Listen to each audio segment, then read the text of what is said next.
I would really like to show you how to do one question that will almost inevitably come in the final exam, which is interpreting coefficients. Okay? You will definitely see a question like that, and you should be very comfortable to do it.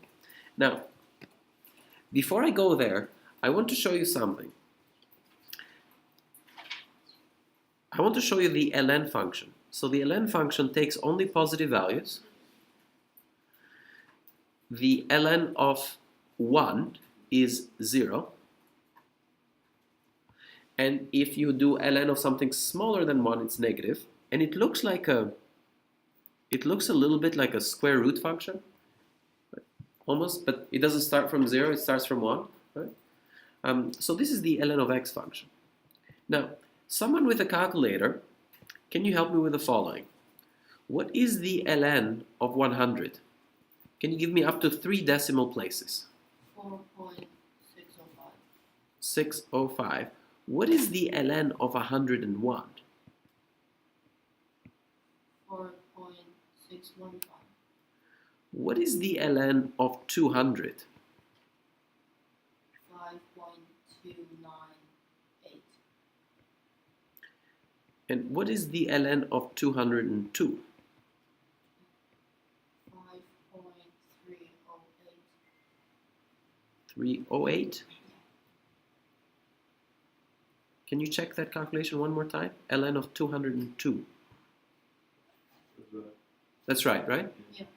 ln of 1000 versus, what is the ln of 1000? 6.908. 908. What is the ln of 1010?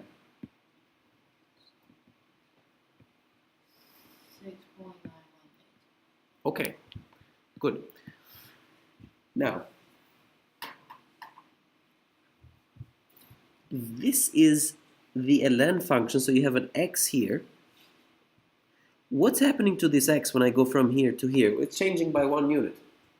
Okay? But what about in percentages? By how much is it changing? It's changing by 1%. What about this x here when it goes from 200 to 202? By how much is it changing? 1%. What about 1000 to 1010? Again 1%. What's happening to the change of the ln function? Well, it's very consistent.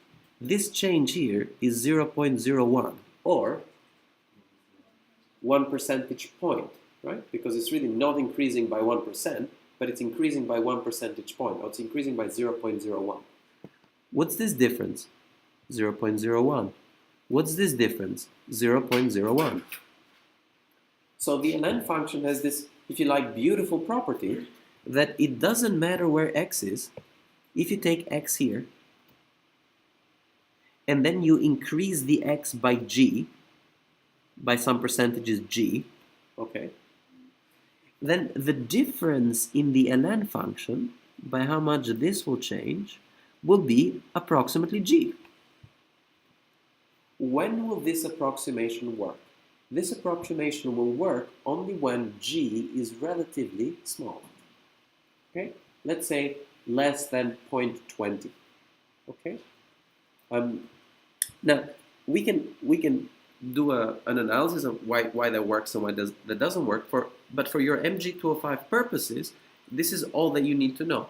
That ln of x 1 plus g is the same thing as ln of x plus ln of 1 plus g, and this is approximately ln of x plus g. So when x changes by 2%, the ln of x increases by 0.02. When x changes by 1%, the ln of x increases by 0.01. Okay? So in econometrics, we have to interpret 4 possible scenarios. Y is equal to beta 0 plus beta 1 times x. Y is equal to beta 0 plus beta 1 times ln of x. Or ln of y is equal to beta 0 plus beta 1 x. ln of y is equal to beta 0 plus beta 1 times ln of x. Well, let's look at this interpretation. Here's how we interpret the coefficients one by one, knowing what I've just learned. X, is it in logs or non-logs? Non-logs. So I'm going to have to interpret it in terms of units. So I'm going to say 1 unit change in X is associated with beta 1. The y, is it in logs? No, so I have to say in terms of units. Associated with beta 1 units change in y. And actually, to be a bit more precise, generally when you interpret coefficients, those will be estimates. So really what you'd be looking at, you would be looking at fitted values for y's. You'd be looking at fitted values. So let me just stick with fitted values because you will actually see numbers there. What about here? Well, here, the variable is in logs. So every time I see logs, I'm going to replace the 1 unit with 1% increase. So when x increases by 1%, 1% increase in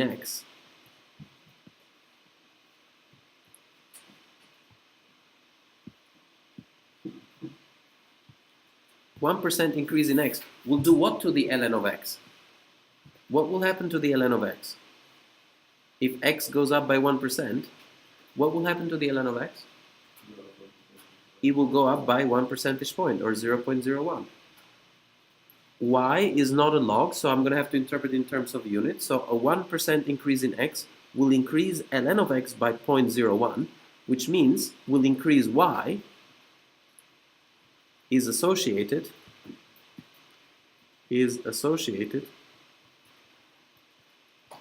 with beta 1 hat times 0.01, or the same thing as beta 1 hat divided by 100 units change in y,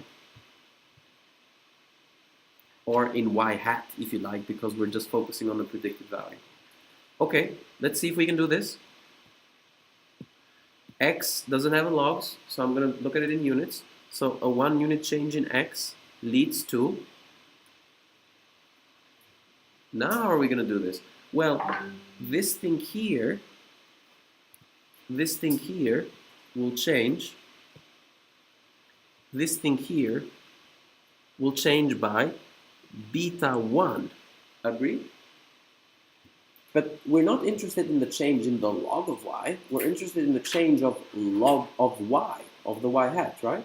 So we need to convert that beta 1 into a percentage change. Easy. How do we do that?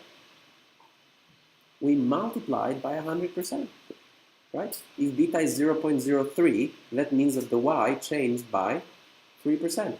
How do we go from 0.03 to 3%? We multiply that by 100%. So here I would say a 1 unit change in x is associated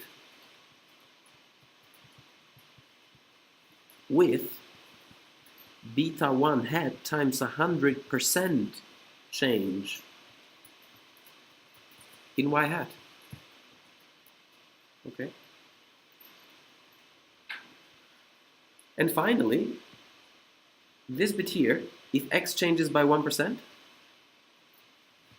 ln of x changes by 0.01, which means ln of y changes by 0.01 times beta 1 hat.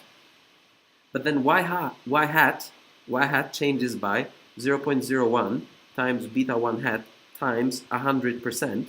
This and this cancels. So then the interpretation is a 1% increase in x is associated with beta 1% increase or decrease change in y hat.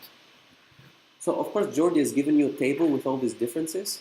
So you know these differences, but hopefully when you look at this video, things will become a little bit more clear as to what's driving that. And really, it all boils down to you understanding this log function and how that log function operates.